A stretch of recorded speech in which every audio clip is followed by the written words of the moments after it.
All right, so we're going to talk about hearing aid orientation today. We have here our hearing aids and our hearing aid charger. We have our wax guards, our brush, and our model ear to discuss. So when you're talking about a hearing aid orientation, you want to orient the patient to 1, their hearing aids, 2, all of the supplies they need, and 3, how to put it on and off the ear. So we start off in the charger, and you're going to take them out, and this will turn the hearing aids on.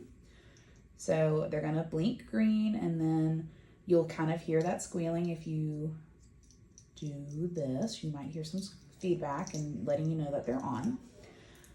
What we have here is this is the piece that goes behind the ear. We have our wire here and our dome and our receiver. This is called our kickstand. It is a retention lock. Not all hearing aids will have this, but if they do, it just curls into the base of the concha right there to help hold retention in. So what we'll do is you'll orient the patient to blue is for the left ear and red is for the right ear. They can notice that on their actual hearing aid or on the receiver. Most of the time those are color coded. You're going to tell the patient that obviously R is for right, red right, blue is for left. You're going to talk about the pieces. So this is the dome, this is the little piece that goes in the ear, and this is the piece that goes behind the ear. So when you talk about putting it on the ear, you can tell patients they can do it one of 2 ways. They can put it in the ear first or put it behind the ear, whichever is easier for them. Most of the time we tell patients to go behind first. That gives them stability. So we slide it behind the ear and let it sit there. And then oftentimes you can tell them to hold that ear open and back to open the ear canal to push this receiver in. This doesn't have a full ear canal, so it's not going to go all the way in, but you want it to be flush. Imagine that's in your ear canal. You want this wire to be as flush to the ear as it can and to that tragus. So it's going to go in and sit like that.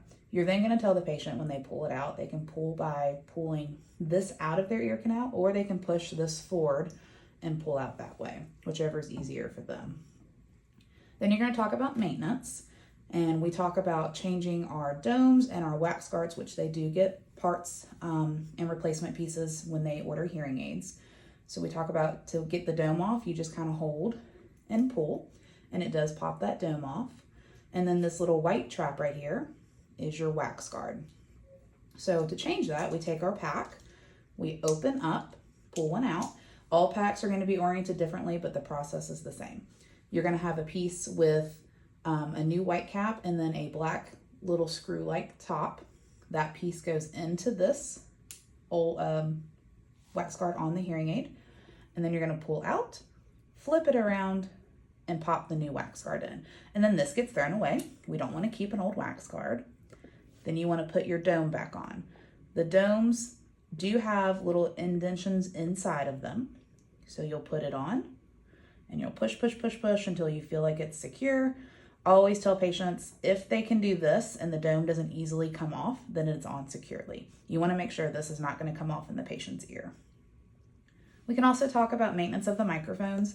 That is one piece that will get clogged with hair cells, skin cells, anything like that.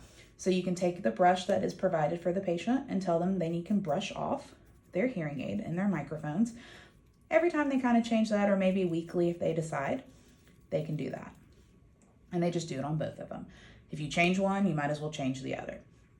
To turn the hearing aid off, most of the time you're just going to tell them to pop it in the charger. It does click, and then it will go red to let you know it is charging. All hearing aids are different when it comes to light indicators, so you need to know that per manufacturer. And then you tell them to close that. We do not keep this on in the bathroom. There's too much humidity, usually high up where an animal cannot get to it.